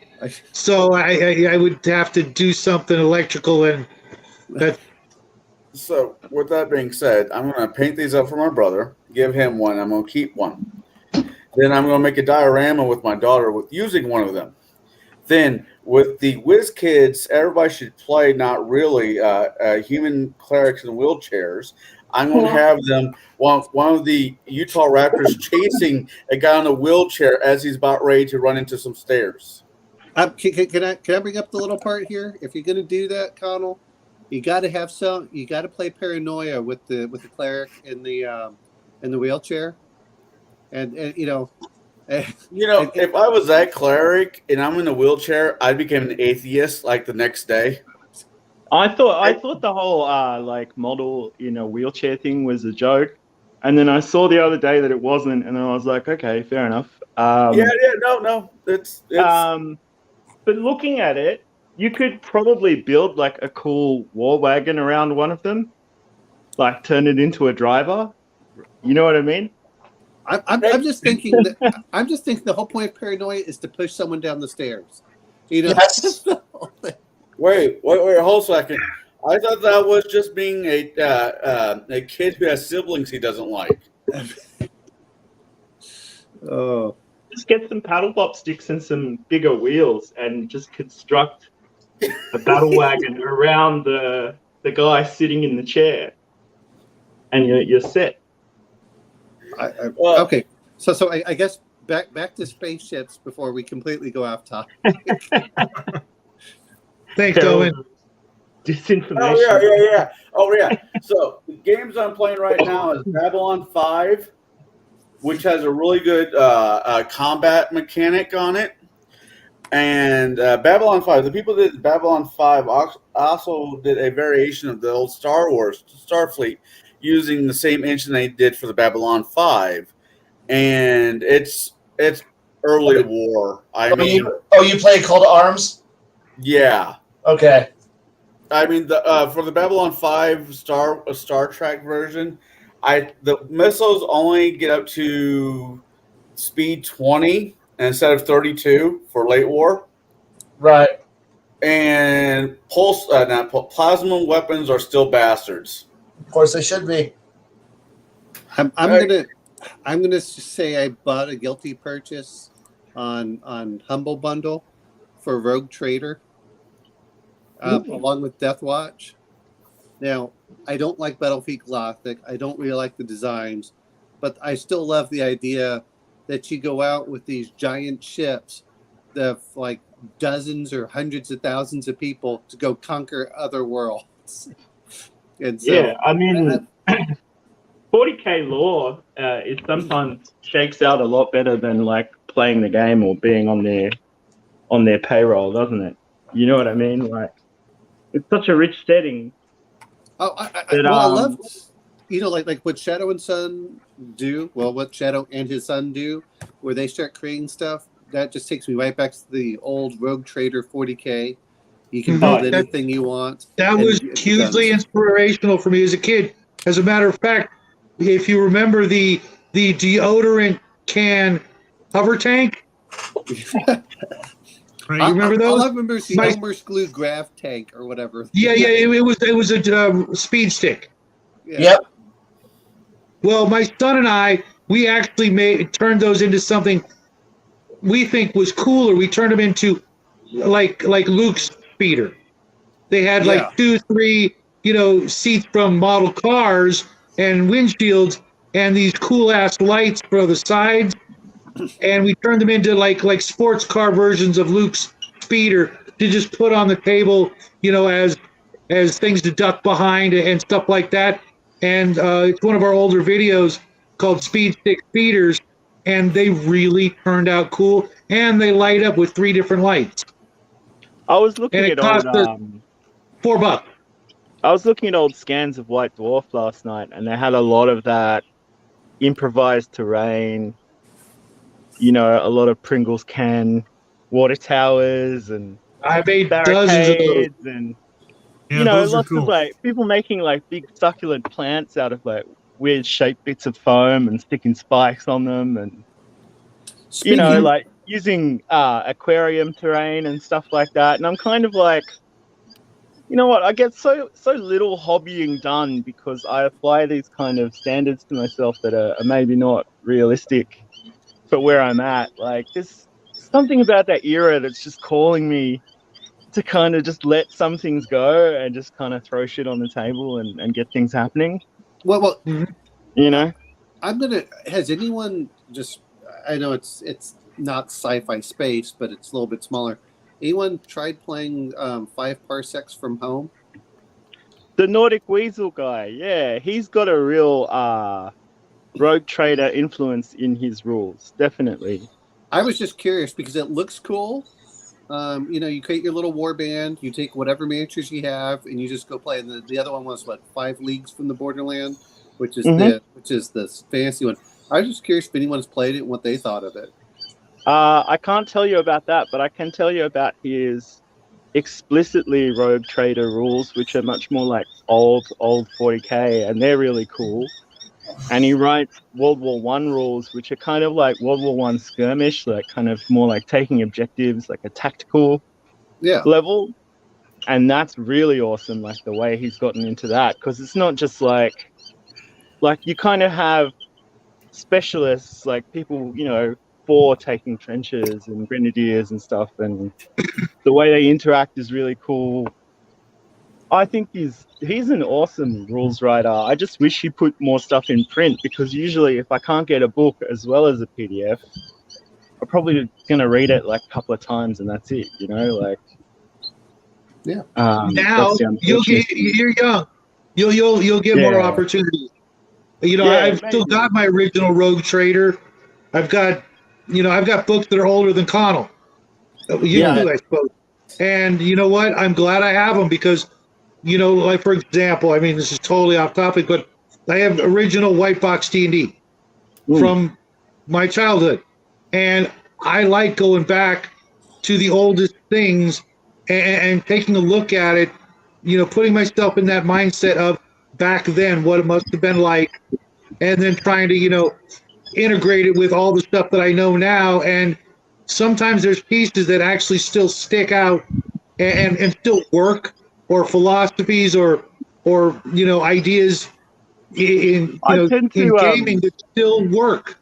I tend to think that a lot of the old games, particularly war games, are better. Like a lot of the old reprints of all the John Curry, like the old British war games, like Donald Featherston and Charles Grant and all that, those people, the mechanics you can actually wrap your head around, and you only need one book. And you're kind of bathtubing a lot of stuff, like in terms of the scale. So you can take a 6 mil building and put it on a hill and call it a city, and still have your 28 mil troops. I like a lot of the older books. It's just that when I have a digital copy only, it's always sticking there in the back of my mind, like one day it's going to be taken from me. Well, I put everything on PDF, and then I'll burn them to a CD, and then I won't feel quite as bad. That's a good idea. I think we should all start backing our stuff up, because when I was DJing a lot, I had like a really big collection of music. All of it was paid for, and when iTunes was taken off the table, like I lost control of like half of my library. It's really annoying. Yeah, I won't have anything to do with that. So I'm going to bring up a little bit, try and get back, I guess, into starships. What do you think are some of the best games dealing with starships for role-playing games? I mean, I think Traveler is excellent. I'm just, for designing, the problem is that you have to have, it's harder than concrete design. It's what I found whenever you're trying to build a ship. Oh, but it's so worth it at the end when you finally get one built. It's so worth the math. Yeah, after you've done it a couple of times, you know what to expect. It seems hard at first, but it is. Once you get, but he is right. It is an unfun system for most people. It's well, I mean, I bring in a spreadsheet and I start going over, and so I can recalculate every time I change things. But it's not like Star Frontiers. I think was a fairly easy one, and several of the others are fairly easy. That's one of those that when you change one thing, it changes everything, and you start going, okay. But I do like Traveler as far as, when you look at the rules for a lot of stuff. I think it does a lot of cool things with itself, and I was wondering what other systems people enjoy. I got to admit, Star Frontiers was a lot of fun. The Nighthawk set was very easy to use. I just my problem with it was it was like playing Traveler, but with one tech level only. And for me, I like being able to go up and down, maybe buy this level, this gadget, and, sacrifice something over here, make that a little bit lower. and mixing and matching Huh. the as long as it all fits together. It's like Legos. You can only use so many tons of brick to put it together. But if some of them are blue and some of them are yellow, what do we got here? It's a fistful of lead game for actual starfighters and fleet combat. Interesting. It looks familiar. Is that a newer print or a newer publication? Yep. I think If you go to the Wiley Games website, that's not a bad one. But I think the one that would probably be more Omanow's wheelhouse is this one, A Billion Suns from the Gaslands guy. Okay. I was looking into that because my friend Armstrong, who I hate to say it, I think he caused my technical breakdown last week from the right. Echo. But he's one of my good friends for a long time, Yeah. and I was surprised he didn't show up today. But he makes a lot of ships for that, and I like the idea of the multiple tables for that game. To sort of represent the different levels of space, three dimensions, as it were. I had Gaslands, and I played a couple of games of it solo and just with unpainted, like 6 mil cars that I had sitting around from irregular miniatures, because he does like Mad Max type cars as well. Yeah, you got to check out Armstrong's channel for that. But I found it a bit slow. Like maybe it's because I was playing it on my own, but it just seemed to whereas the Starfleet one, you don't really get the same. It doesn't feel like it's dragging in the same way. Like a car game, you kind of want it to be quite fast paced. Yeah. Whereas you don't mind as much if a giant ship just drifts a little bit for a turn while you're attending to your other couple of ships, But yeah, Billion Sun by Osprey or Starfighters, it's more the wargaming side of things. You know me, I know more about that stuff than I do RPGs. I'm kind of the cultural ambassador for wargaming, and you guys are teaching me about RPGs, but there are campaign elements in those Osprey books that will thread your games together as well. So, well, like I was saying, all of my RPGs usually culminate in a war game. It's always been my attempt to bring that into my gamers field of vision is to sort of build them up. You're in a war, but you're doing the covert stuff in the background, and maybe you're helping with the troops. Wargaming sometimes misses out on the personal things that come up in RPGs, and RPGs sometimes benefit from the tried and tested mechanics of wargaming. You know what I mean? They're all related if you think about it. Yeah. From their chronological history. I really like the Osprey games because they always have a campaign section and a section for kind of putting your leader together for your little army. Mm-hmm. And it always has a RPG vibe to your leader, and whether he always seems to, in every game they're always developing traits or weaknesses or whatever over time. Like the old Warhammer Fantasy Battles, the original version. Yeah. I mean, the sad thing is for a lot of them, and is I don't mind, and I know Shadow doesn't like it. I don't mind if you're going to refine things. I don't mind if you're going to make them so, if you're going to make them so they play faster. The problem that I'm finding with mini games, though, is they're just doing change for change without actually trying to improve mechanics or actually address problems with them. Well, Games Workshop don't seem to play test anything they do. You know what I mean? I think I had 3rd edition from Warhammer Fantasy Battle. Yeah. And I honestly think that book at the time, and I loved it, pretty much had all the rules that you needed to play any faction. And what they started doing was they started cutting it down, so now you have to buy all the other codexes to find out the special rules about that race. And I think that's really wow. That's part of the problem. And I'll be honest, there are tons of good games out there There's several I haven't really looked at which do with space. I mean, I haven't looked at Coriolis, even though I have the book. I haven't looked at the book for what's the other one called? Mutant Year Zero. No. I'm sorry. No. Mutant Legions, whatever it is. Yeah. Anyway, that one, which I probably bought enough paper for that would have cost me more than the actual book itself. Well, but what was the but those are kind of cool, and I like seeing. I do like looking at a lot of different roles, just so I can get ideas for things. I really love doing that, but I'm not sure really that the games from a war game standpoint have really improved since the 90s, from whether Renegade Legion or Star Frontiers.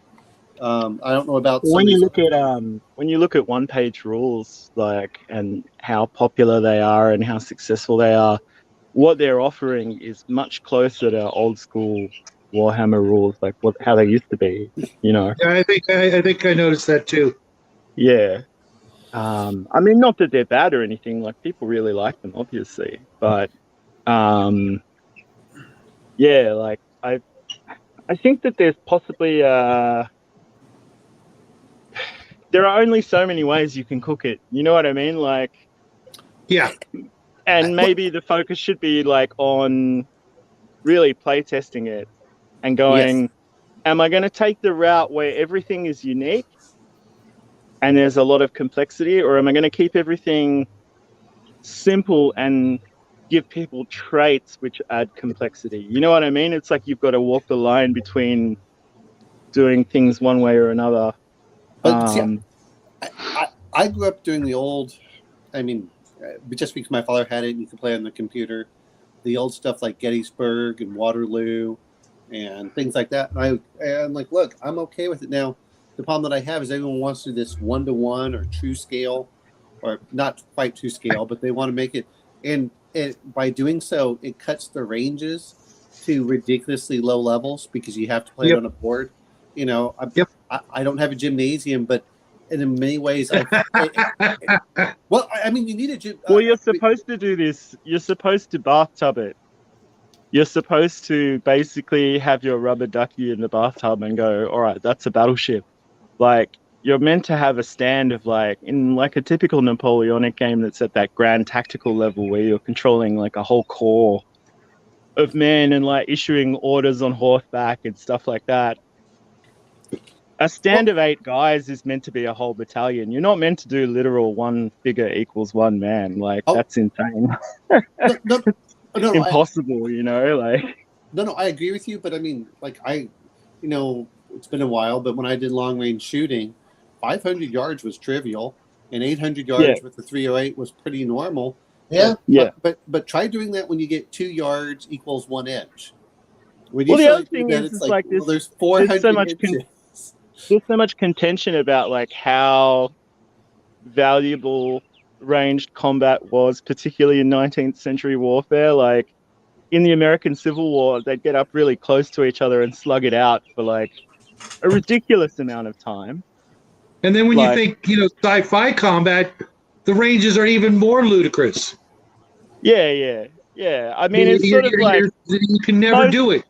Most sci-fi games, particularly 40K, they're really just Dark Ages games, like where you have a Dark Ages warband with your leader, your Thane, and your Huskarls, and then your little guys like with their javelins or whatever. You just have a sci-fi equivalent of that, and it's close combat that really decides the outcome of the game, right? Like, that's how most sci-fi games are. No, you're right, Kai. You can do it.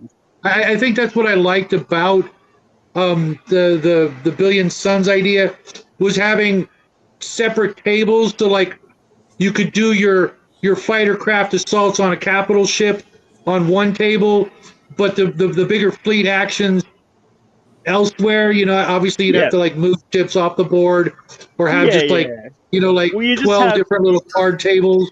But you just have two in a Billion Suns. You just have 2 small play areas, like whether it's a mat or like a piece of black card or whatever, and that's like your jump point. You have it, and like, sorry, go ahead. Nah, sorry.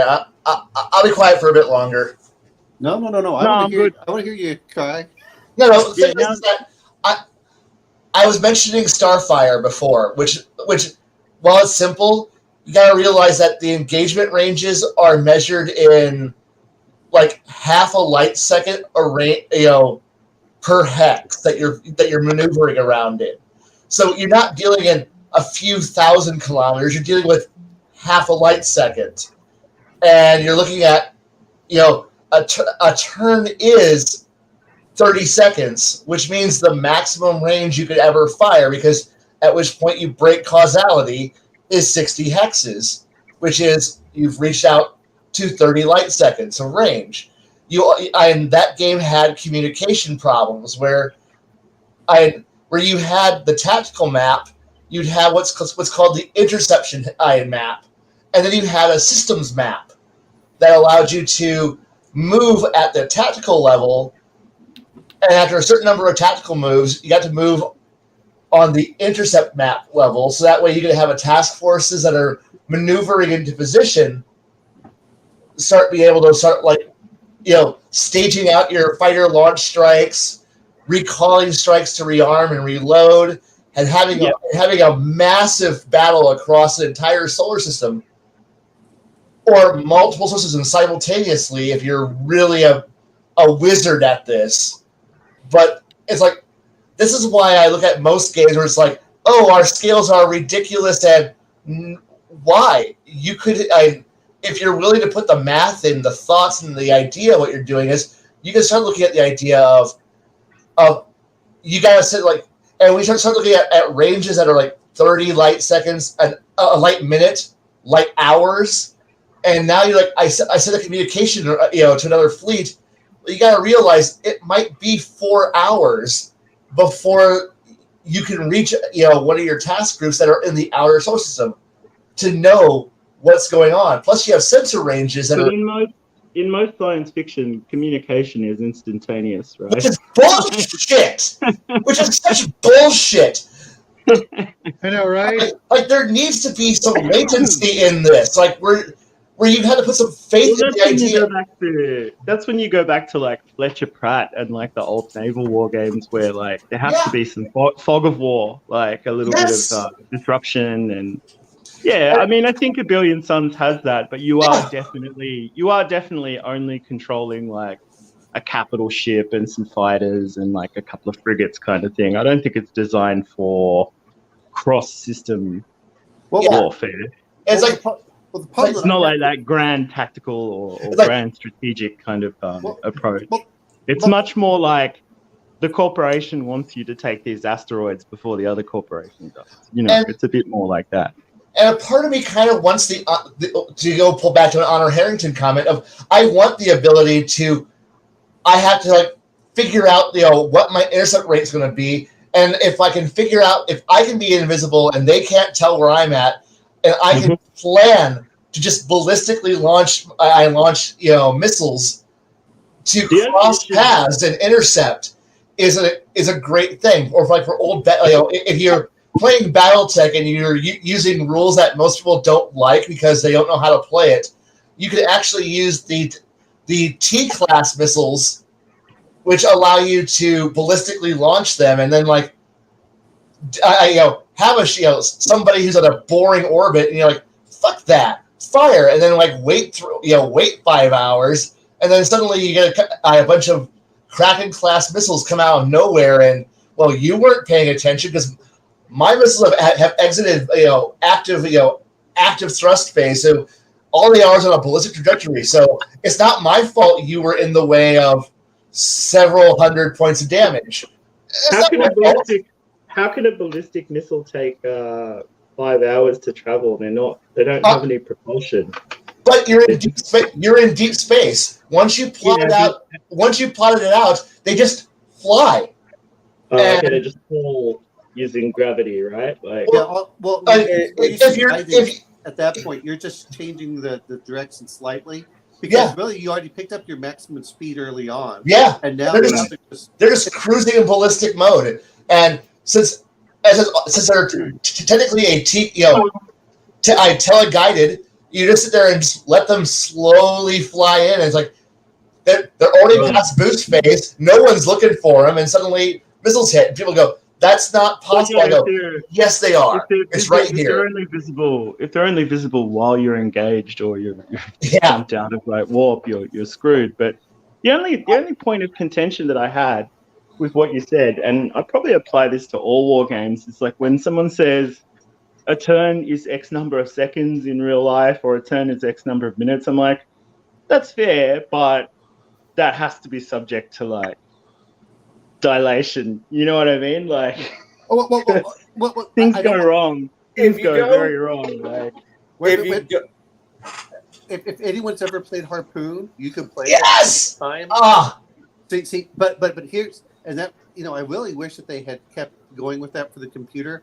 But the whole point of that is, yes, you can do the time dilation, and then when something happens. But I know that when they used it for the military, the intention is that it was to be as a simulator, so the people would be sleep deprived and everything else. Even for commanders, even something as simple as a quality roll is like going to vary the length of a turn because like people make an attempt to take an objective and then they fail. Well, that's going to end up chewing more time in reality than Dance of the Vampires is probably the best scenario you can ever play in Harpoon.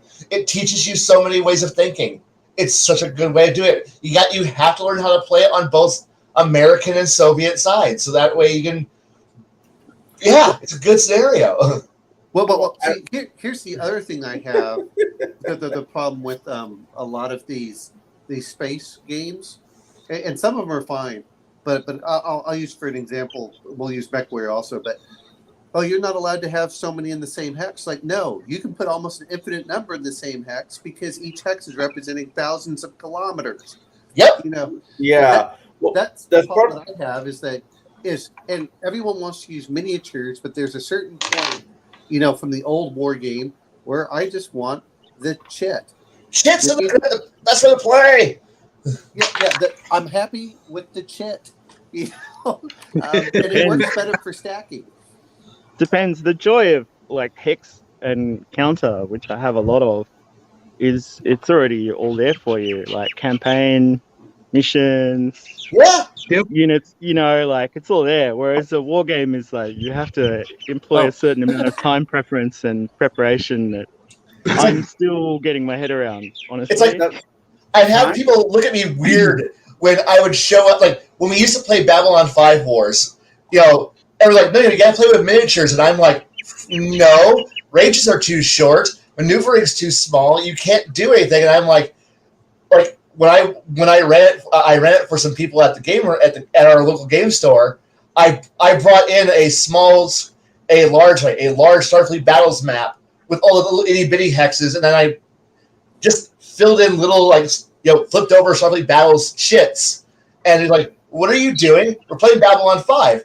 No, Babylon 5 is all about these big giant miniatures. I'm like, no, this is a space combat game. You're seeing the icons. This is what you're seeing. You made the gaming table bigger and the pieces smaller. Yes. Basically. Yeah. Yes. And suddenly, it still fits on one kitchen table, and suddenly people are all going, wait, what? It's not starting at knife fight range. Like, no, you have to start. You've got to adjust every game for every variable that suits you. Like, like I'm very much a play rules as written guy, but I will still bend things like. But the thing is that around reality. Like I have the biggest battle mat I have is 4x4, and that means my armies get capped off at a certain point. You know what I mean? Like, but the thing was I wasn't changing the rules at all. We weren't. Our only difference was we weren't using 1-inch hexes on a small map where you suddenly are starting a Minbari cruiser at such a close range. Some of those miniatures are fucking huge. Huge. Yeah. I used to have them all. Again, don't sell yourself. Just box it up. Yeah, we have a Charlene that's starting at such a close range to a Primus class battle cruiser that the two of them are literally almost in range at most kitchen table sizes of being able to start firing, their secondary point defense weapons at each other at capital range, and that's like turn 2. you're Yeah. way too close. Now, Well, if that's you're part of playing, why I like 15 mil and 6 mil, Yeah, because you but- can play those bigger games like Yep. a bit more easily. the thing is, You know, you play the My exact question- same. You play the exact same rule set. No change to the rules, but simply smaller, larger boards, smaller smaller icons, and suddenly the game becomes, oh crap! There's actual maneuvering. Yeah. I like 28 millimeter bringing out that. Oh, I agree with you. oh nice. Yes. Hold on, That's really very quick. But my pretty. question, Yeah, I got to get me one of those at some point. Mhm. my question is, You know is what's it- really nice for C? You know what's really nice for C battle mats is blue Yeah. velvet. Just a piece of blue Yes. velvet. Yes. Yeah, Wow. yeah. Well, Anyway, the yeah, answer question. no on that one. But my question is, if you're using a white star, is there anything really too close? Yes. Yes. I play Babylon. Yeah, that's the game. Babylon Wars every Tuesday. Uh That huh. or Starfleet. And I'm at somebody's house. And the guy's table is a banquet-sized table. It's fucking huge. And each one is a 34 hexes, and 34 hexes times 10. Yeah. I mean, the table's just huge. Whatever. Were there two different scaled Bab 5 Yes. miniature? Okay. Okay. There's Babylon That makes 5. sense. There's Babylon 5 Wars and Babylon 5 A Call to Arms. A Call to Arms was a much smaller scale game. The miniatures were much smaller, and the scale was much smaller, and it was a really good. But if you played the Babylon 5 Wars, which was a much more detailed game, Yes, the ship control sheets were actually ridiculously well detailed, and there were really a lot of like just detail in general. It's like you felt like you were controlling a ship at that. Like you feel like you were playing something Battlefield with like a streamlined game engine. A Call to Arms is a better game engine, but that's kind of heresy. It's kind of like saying I play Alpha Strike or BattleTech.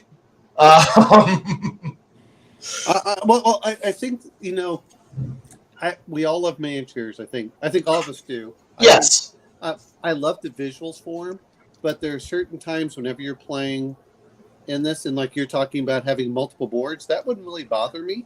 Yeah. In certain cases where like the only time you'd have the miniatures in the big board, and if anyone remembers the old Battlestar Galactica board game, Yes. where they might have a base star, but it's just done in zones.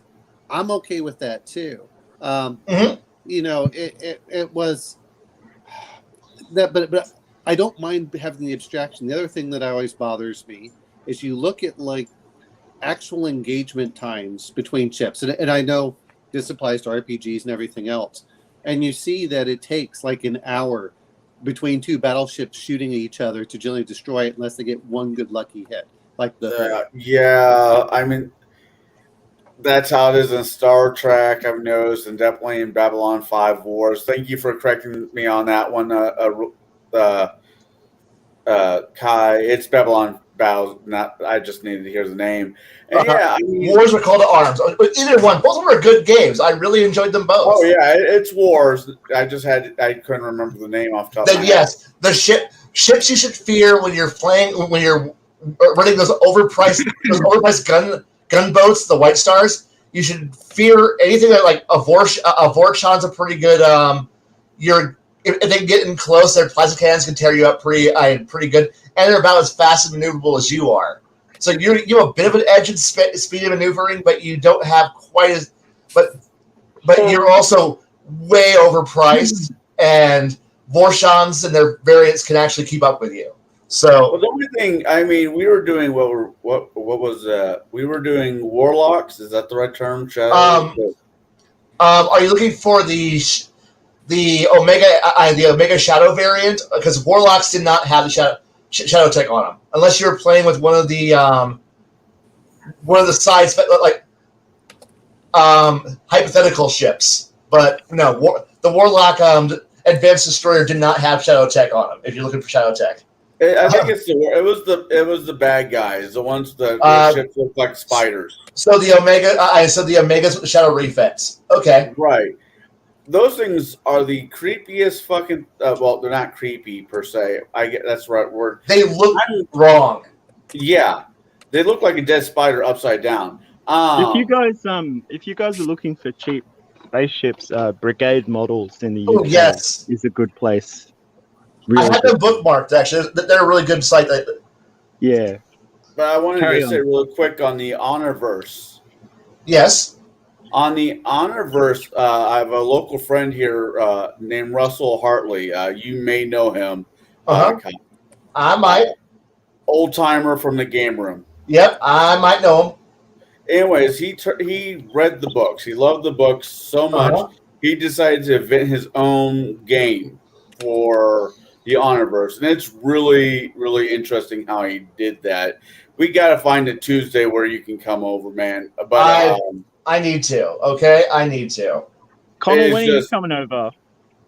What's that? Australia, I either need to hit the lottery or at least rob maybe up to 15 7-Elevens. Cost you $2,500, man. Okay. Yeah. Okay. Something to plan. Wait a minute, I got a better idea. What? Wouldn't it be cheaper to fly you out here No. than all of us out there? Yeah, but I'll get arrested in the US. So and we wouldn't, and us and our freedom just of be like, speech, we don't know wouldn't- this guy. We don't know who he is. Take him away. Honestly, between the two countries, Shadow, I know you're going to find this to be heresy, but the Australians know how to drink. Americans kind of do. Actually, Yeah, well, considering I only drink water, how does that affect me? I had a glass of wine, Connell, the other night. Does that count? yes. With my dinner? With my Man, dinner? there was a Simpsons episode. Not God, I love the Simpsons, but there was a Simpsons episode where they're in Australia and Homer's like, "I want the biggest beer you have," and the guy just puts like this huge, not almost. It was not a full keg, but it was like a huge can. He's like, "Oh, I was hoping for Like a something pony keg? bigger." What? It was a small keg. It wasn't a pony, but it was like at least two There's ponies a- put together. There's a German one you can get like in the breweries or in the bottle shops here where it's like it comes with a giant stein to drink it in. It's like a big can and it's sitting in a big stein. I've had one of that's those. I mean, brilliant. it sort of takes two people to drink it though, unless you want to end up on the ground like. Marge goes up to the bar and says, "Can I have a glass of water?" He's like, "Beer?" She's like, "Water." Beer. Then she's like spelling out WATER. He's spelling out BEER. It was amazing. But I saw this Scottish comedian. He said someone came into the bar near him and said, "Oh, I'll have a rum and coke," and the bartender was like, "We don't do cocktails." oh, you guys know what they call Irish car bomb in Ireland? God damn it. It's a drink here in the States, but do you know what they call an Irish car bomb in Ireland? A felony. You know what? With that, I'm done. I gotta go home. Yeah, you know what? We are hitting the 2-hour mark. A little bit past, but that's okay. It was a pleasure having you guys all here tonight. Now I know why I bought all this double-sided tape. It's to get you. So, we'll be doing this again next week. I'm not sure what the topic is. May even continue this one because this was a lot of fun, and I bet we could go on this topic for another 2 hours because there's a lot of stuff I'd like to know about Babylon 5 games as well as Really? a little bit about Starfleet because I played it and I played it a bit, but we'll save that for another time. But you guys have a great weekend. Yep. Me and Kai could go Tonight, on. it was great having you here, Rick. Thanks for Yes, we showing up. could. Roman, as always. James, Connell, I'm sure you guys are going to follow me over to Nathan's channel momentarily. And, again, thanks for showing up, playing along, and love you guys. Have a great weekend. No problem. Good night. Enjoy yourself. Bye, guys. Bye.